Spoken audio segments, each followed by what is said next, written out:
Shalom Bapak Ibu yang dikasihi Tuhan. Mari kita siapkan hati kita ingin menyembah Tuhan. Pulihkan hidup kami Bapa, pulihkan negeri kami Yesus. Syukur Tuhan.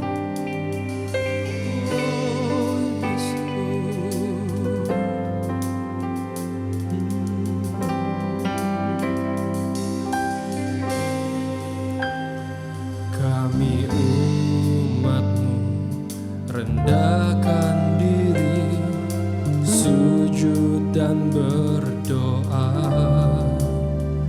mencari wajah-Mu, berbalik dari jalan kami yang jahat.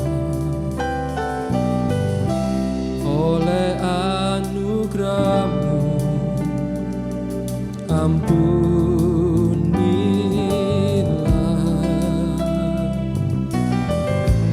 oleh anugerah-Mu pulihkanlah Tuhan, pulihkan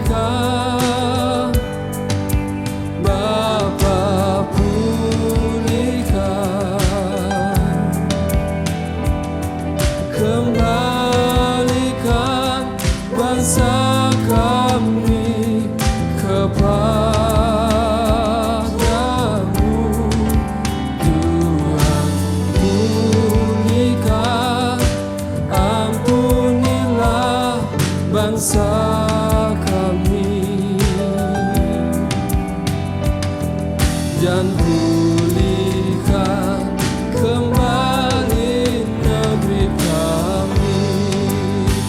Oh Yesus, Tuhan pulihkan, Bapa pulihkan, kembalikan bangsa kami kepadamu. Tuhan pulihkan, ampunilah bangsa kami, dan pulihkan kembali negeri kami,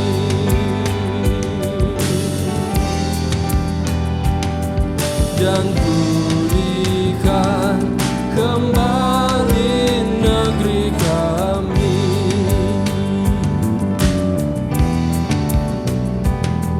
dan pulihkan kembali negeri kami. Oh Yesus, pulihkan negeri kami Tuhan, pulihkan setiap kami Yesus. Harapan kami di dalam-Mu Tuhan, kasih-Mu, karya-Mu nyata dalamku.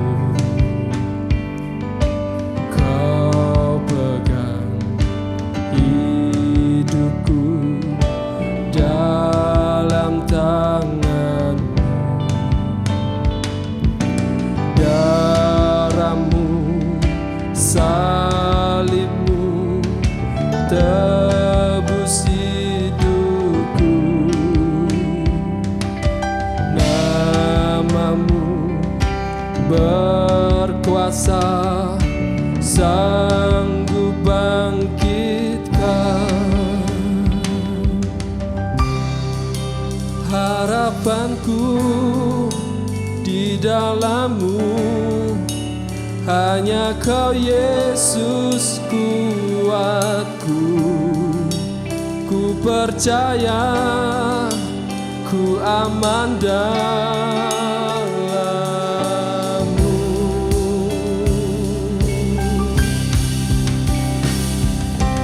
Kasih-Mu, karya-Mu nyata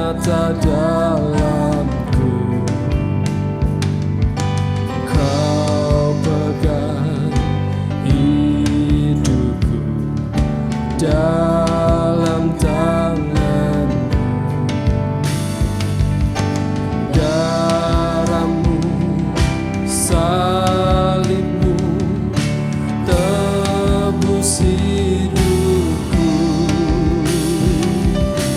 Namamu berkuasa, sanggup bangkitkan. Harapanku di dalam-Mu, hanya Kau Yesus kuatku. Ku percaya, ku aman dalam-Mu. Harapanku Tuhan, harapanku di dalam-Mu, hanya Kau Yesus kuatku. Ku percaya, ku aman dalam-Mu.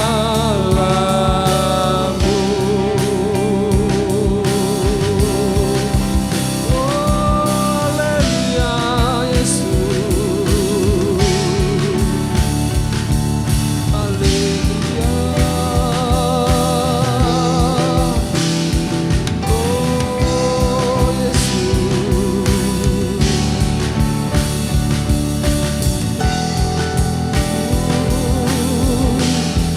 tak pernah gagal rencana-Mu, terangi hidupku, kuasa-Mu sempurna. Pengharapanku takkan hilang, sebab masa depanku Kau sediakan. Tak pernah gagal rencana-Mu, terangi hidupku, kuasa-Mu sempurna. Pengharapanku takkan hilang, sebab masa depanku dalam-Mu. Harapanku di dalam-Mu, hanya Kau Yesus kuatku. Ku percaya, ku aman dalam-Mu. Harapanku Tuhan, harapanku di dalam-Mu, hanya Kau Yesus kuatku.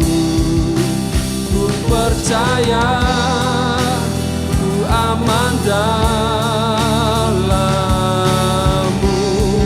Harapanku, harapanku di dalam-Mu, hanya Kau Yesus kuatku.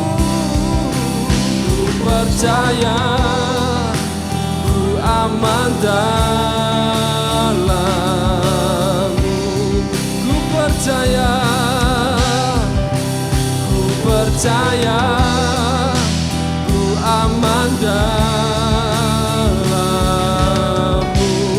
Ku percaya Yesus, ku percaya, ku aman dalam-Mu.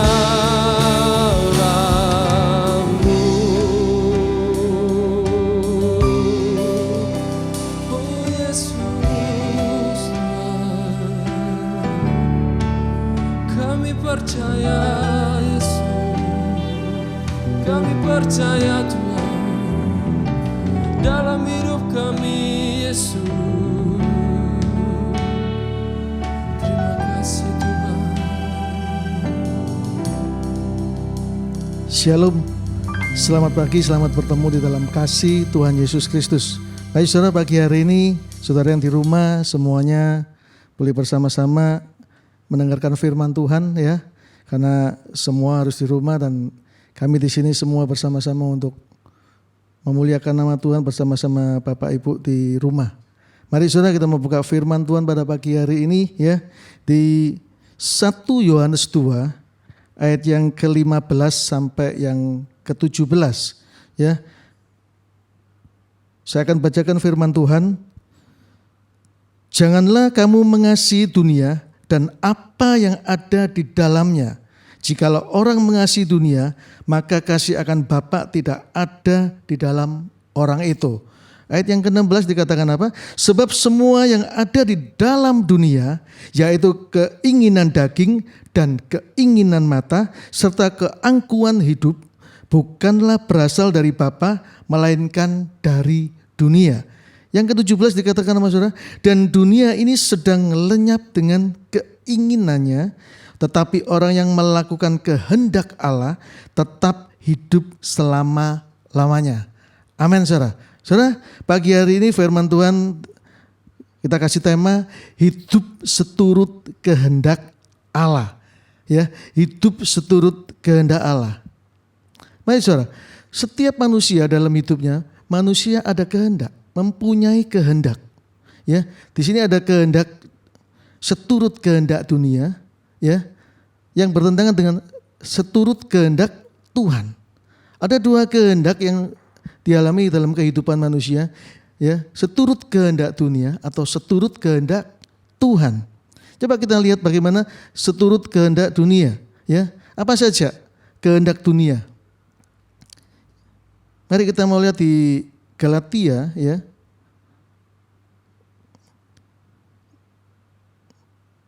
Galatia 5 ayat yang 19 dan yang ke-20, ya. Seturut kehendak dunia, ya, itu salah satu adalah satu keinginan daging. Keinginan daging, ya, di ayat yang di Galatia 5 ayat 19 sampai 20 dikatakan perbuatan daging telah nyata, yaitu percabulan, pencemaran, hawa nafsu, penyembahan berhala, sihir, perseteruan, perselisihan, iri hati, amarah, kepentingan diri sendiri, percideraan, roh pemecah, kedengkian, kemabukan, pesta pora, dan sebagainya. Terhadap semuanya itu kuperingatkan kamu seperti yang telah kubuat dahulu. Saudara, keinginan daging banyak yang terjadi ketika kita seturut kehendak dunia, maka kita ada di dalam keinginan daging. Ini yang membuat kita menjadi orang-orang dunia yang pasti akan jauh dari kehendak Tuhan. Yang akan pasti tidak akan melekat kepada Tuhan ketika kita ada di dalam, ya, kehendak dunia. Yaitu salah satunya keinginan daging. Yang kedua dikatakan apa saudara? Ya, seturut kehendak dunia yang kedua adalah keinginan mata. Bagaimana, ya, keinginan mata ini akan membuat kita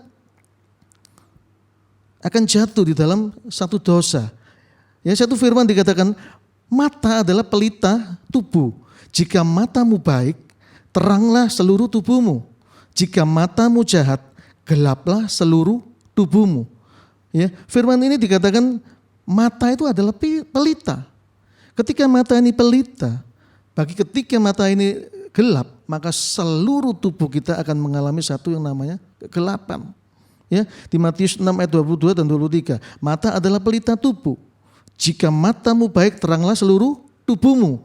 Jika matamu jahat, gelaplah seluruh tubuhmu. Ya, bagaimana seharusnya mata dipergunakan? Bagaimana mata harus, ya, melakukan apa ketika mata itu melihat? Yang pertama adalah pandangan pertama. Ketika mata ini terbuka dan kita melihat, apa yang kita lihat itu bisa dua kemungkinan. Ketika kita melihat dengan cara yang baik atau kita melihat dengan cara yang jahat.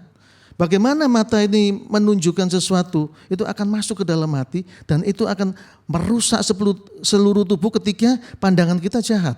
Tapi ketika pandangan kita baik, maka kita akan melihat seluruh tubuh kita akan melakukan yang baik dalam setiap kehidupan ini. Mari saudara, ya, bagaimana mata seharusnya dipergunakan. Yang kedua, menjaga agar tetap kudus. Ketika mata, ya, seturut mata ini digunakan secara benar, maka mata ini akan tetap menjaga kekudusan. Saudara coba lihat Daud. Bagaimana Daud melakukan kejahatan dengan matanya. Dia melihat Batsheba mandi, ya akhirnya dia jatuh di dalam dosa perzinahan. Kenapa? Karena mata. Diawali dari mata sehingga jatuh di dalam dosa. Itu gambaran bagaimana kita harus menjaga agar tetap kudus mata itu. Kelihatannya kecil, tapi mata ini punya peranan yang besar. Ya, bisa membuat kita mengalami satu terang, tapi bisa mengalami satu kegelapan di dalam setiap kehidupan ini. Amin, saudara. Kita lihat lagi, saudara. Ya, mata itu sebagai pintu masuk berbagai dosa. Mata yang kita pergunakan kelihatannya kecil, tapi itu bisa menjadi pintu masuk berbagai dosa. Apa yang kita lihat ketika kita tidak menjaga itu semuanya, maka banyak hal dosa-dosa yang akan terjadi di dalam kehidupan kita. Kenapa? Bisa menjadi pintu masuk bermacam-macam dosa di dalam kehidupan ini. Maka untuk pagi hari ini, saudara, kita bisa melihat bagaimana ketika keinginan dunia itu kita ikuti. Ya, di dalamnya cuma ada keinginan daging, keinginan mata. Yang kita lihat bagaimana mata harus dipergunakan dengan baik. Jadi seharusnya mata, ya kita lihat di Matius 5 ayat yang ke-27, bagaimana mata dipergunakan. Ya Pak, jadi bagaimana seharusnya mata itu melakukan. Ya kita lihat di ayat Matius 5 ayat 29, ya.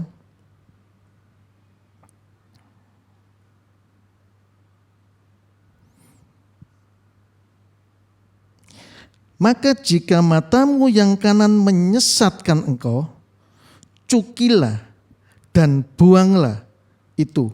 Karena lebih baik bagimu jika satu dari anggota tubuhmu binasa daripada tubuhmu dengan utuh dicampakkan ke dalam neraka. Saudara, ketika mata berbuat dosa, ketika mata ingin berbuat dosa, ya, maka firman Tuhan ajarkan apa? Cukil mata itu. Supaya kehidupan kita semua, tubuh kita semuanya bisa masuk surga. Karena mata satu kita cukil, maka kita akan mengalami satu keselamatan. Itu gambaran firman Tuhan dalam setiap kehidupan kita. Maka kita gunakan mata dengan sebaik-baiknya apa? Supaya mata yang kita punya ini, yang Tuhan berikan buat hidup kita ini, boleh memandang satu kebaikan demi kebaikan dalam hidup ini. Karena keinginan mata di dunia ini sangat banyak. Sehingga apa? Sehingga di dalam setiap langkah hidup kita bisa gampang jatuh di dalam dosa. Maka firman Tuhan katakan apa? Jaga baik-baik mata itu supaya setiap mata yang kita pergunakan melakukan yang terbaik. Mari saudara, kita lihat yang ketiga. Apa yang ketiga, saudara? Ya. Apa yang ketiga? Yang ketiga adalah keangkuhan hidup. Ya, keinginan dunia itu adalah keinginan daging, keinginan mata, ya, dan keangkuhan hidup. Coba kita lihat ayatnya, ya. Di Matius 23 ayat yang 12 dikatakan apa? Barang siapa meninggikan diri, ia akan direndahkan. Dan barang siapa merendahkan diri, ia akan ditinggikan, kata firman Tuhan. Ya, maka setiap kita jangan menjadi orang yang angkuh. Ketika kita ikutin dunia, maka kita akan menjadi, salah satu adalah keangkuhan hidup kita akan semakin menjadi-jadi. Ya, sehingga apa? Sehingga kita nggak tahu, kita nggak mau merendahkan diri, tapi kita maunya meninggikan diri. Maka engkau akan direndahkan, saudara. Tapi pagi hari ini firman Tuhan katakan apa? Ya kalau ikutin dunia, maka kita akan mengalami satu yang namanya keangkuhan hidup itu. Ya, dan keangkuhan hidup itu membuat kita menjadi orang yang akan direndahkan. Amin, saudara. Coba kita lihat, ya, bagaimana kalau keangkuhan hidup itu dilakukan. Bagaimana kalau keangkuhan hidup itu dilakukan. Kita baca di Yesaya 2 ayat yang 11. Yesaya 2 ayat 11 dikatakan apa? Manusia yang sombong akan direndahkan dan orang yang angkuh akan ditundukkan, dan hanya Tuhan sajalah yang maha tinggi pada hari itu. Saudara, orang yang angkuh akan ditundukkan. Jadi ketika kita ada di dalam keangkuhan hidup, maka firman Tuhan mengatakan bahwa engkau akan ditundukkan. Bukan dibiarkan saudara, tapi ditundukkan. Ya, apalagi saudara? Yesaya 2 ayat yang ke-12 dikatakan apa? Bagaimana kalau keangkuhan hidup itu dilakukan? Ya. Yang kedua di Yesaya 2 ayat 12 dikatakan apa? Sebab Tuhan semesta alam menetapkan suatu hari untuk menghukum semua yang congkak dan angkuh serta menghukum semua yang meninggikan diri supaya direndahkan. Ya, bukan cuma ditundukkan, tapi direndahkan. Ya, ketika kita ada dalam keangkuhan hidup itu dan kita lakukan itu, maka Tuhan akan menundukkan ya dan merendahkan orang itu. Amin saudara. Mari pagi hari saudara kita melihat bagaimana manusia menggunakan kehidupan ini. Apakah hidup dengan keangkuhan kita atau dengan kerendahan hati kita. Jadi manusia yang angkuh bagaimana saudara? Mari kita lihat Yesaya 2 ayat 17 dikatakan apa saudara? Manusia yang sombong akan ditundukkan dan orang yang angkuh akan direndahkan. Hanya Tuhan sajalah yang maha tinggi pada hari itu. Manusia yang sombong akan ditundukkan dan orang yang angkuh akan direndahkan. Itu gambaran bagaimana ketika kita mengikuti ya kehendak dunia, sehingga di dalam kehendak dunia itu ada 3 hal prinsip ya yang ada di dalamnya, yaitu keinginan daging, keinginan mata dan keangkuhan hidup. Dan bagaimana sekarang saudara ketika kita seturut kehendak Allah? Apa saja kehendak Allah itu? Ya, mari kita lihat saudara di Galatia 5 ayat 19 dan 20. Galatia 5 ayat 19 dan 20.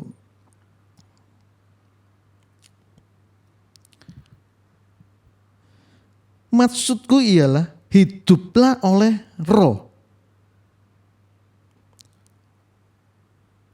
Galatia 5 ayat 19 dan 20.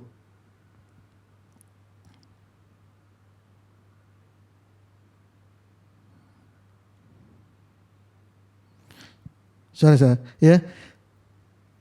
Bukan Galatia 5, 1 Yohanes 2 ya. 1 Yohanes 2 ayat 3 dan ayat yang keempat. Ya. Firman Tuhan katakan apa?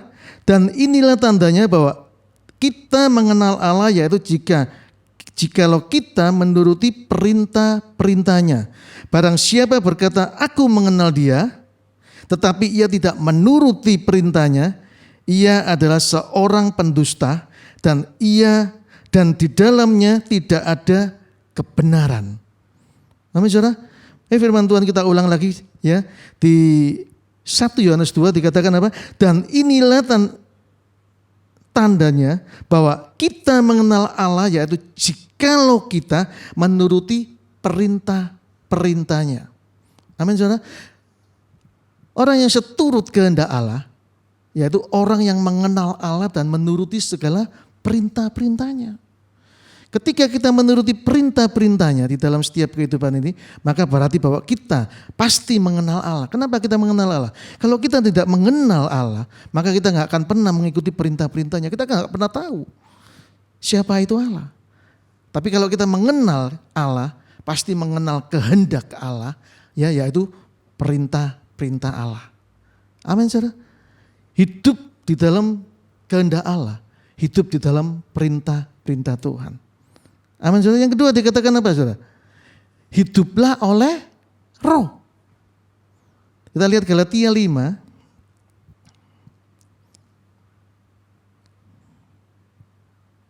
Galatia 5 ayat 16 dan 17.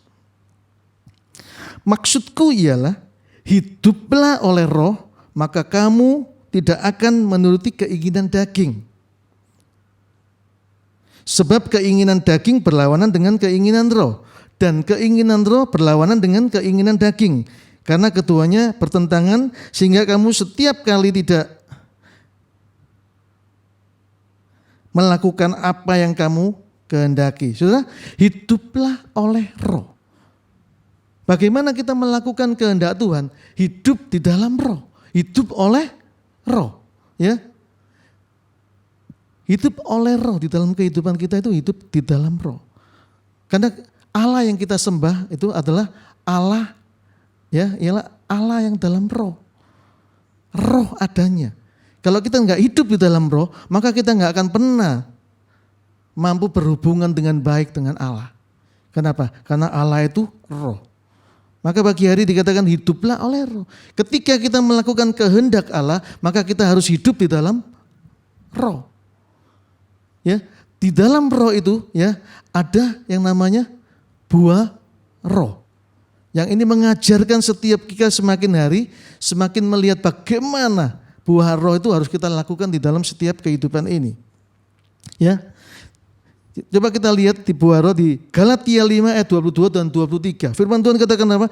Tetapi buah roh ialah kasih, sukacita, damai sejahtera, kesabaran, kemurahan, kebaikan, kesetiaan, kelemah lembutan, penguasaan diri, tidak ada hukum yang menentang hal-hal itu. Amin, saudara. Buah roh itu yang pertama adalah kasih, sukacita, damai sejahtera, dan sebagainya. Ya, ketika kita hidup di dalam roh, berarti kita ada hubungan dengan Allah. Karena Allah itu adalah roh adanya. Dan di dalamnya ada buah roh. Tuhan ajarkan buat setiap hidup kita di dalam buah roh itu. Yaitu apa? Kasih, ya, sukacita, damai sejahtera itu ada di dalam hidup kita. Supaya kita kuasai, supaya kita melakukan itu ya dengan baik. Maka kita bisa melihat bagaimana kehendak Allah kita harus lakukan di dalam setiap kehidupan ini. Amin, saudara. Ya, bukan cuma buah roh yang kita pelajari, tapi dipimpin oleh roh. Ketika kita hidup oleh roh, ya, di dalamnya diberikan buah roh, ya, dan dipimpin oleh roh. Galatia 5 ayat 25 dikatakan apa, saudara?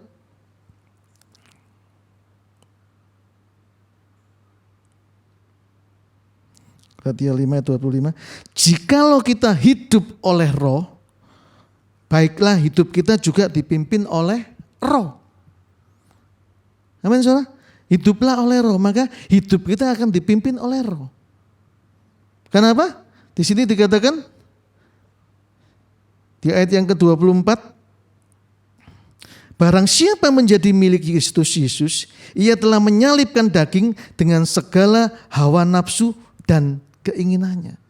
Di dalamnya ada buah roh, dipimpin oleh roh, dan menyalibkan daging, artinya kita tidak ada di dalam kedagingan hidup ini. Tapi kita ada di dalam roh yang memimpin kita di dalam setiap kehidupan ini. Amin, saudara. Yang ketiga dikatakan apa? Firman Tuhan, hidup oleh iman percaya. Bagaimana kita melakukan kehendak Allah? Yang ketiga dikatakan hidup oleh iman percaya. Mari saudara kita mau baca Ibrani, ya. Ibrani 11 ayat yang pertama. Firman Tuhan katakan apa?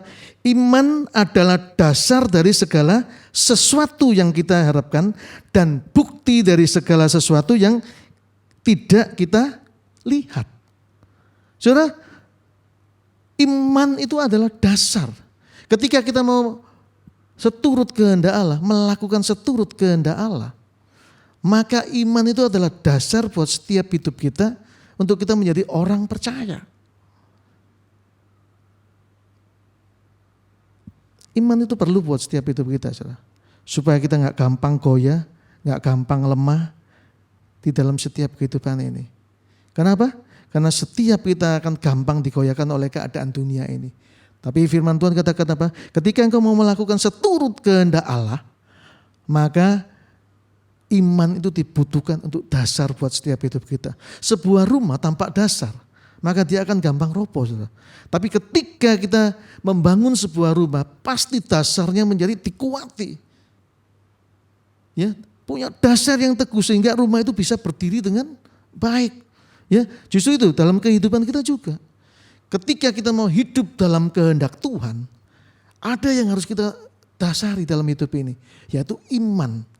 Ya, coba kita lihat, iman adalah dasar dari segala sesuatu yang kita harapkan dan bukti dari segala sesuatu yang tidak kita lihat. Iman itu walaupun tidak kita melihat, tapi kita tetap percaya. Inilah hidup bagaimana kita melakukan kehendak Allah. Ya, saudara. Iman itu timbul ya dari pendengaran, dan pendengaran oleh firman Kristus. Firman iman itu bukan asal iman, saudara, tapi iman yang timbul dari pendengaran dan pendengaran oleh firman Kristus, yang didasari oleh firman. Ya, yang di dalamnya ada firman, sehingga iman yang kita pegang itu bukan iman sembarangan, tapi iman yang datangnya dari Yesus. Sehingga apa? Sehingga iman yang kita pegang itu benar-benar boleh menguatkan setiap hidup kita. Jadi apa, saudara? Jadi orang benar akan hidup oleh iman. Ya, orang benar akan hidup oleh iman. Mari kita mau lihat di Roma ya. Ayat yang terakhir, Roma 1 ayat yang ke-17 dikatakan apa? Sebab itu di dalamnya nyata kebenaran Allah yang bertolak dari iman dan memimpin kepada iman, seperti ada tertulis, orang benar akan hidup oleh iman. Amin, saudara. Ketika kita mau melakukan kehendak Allah, ya, kita butuh iman dalam setiap kehidupan ini. Kenapa? Karena orang benar akan hidup oleh iman.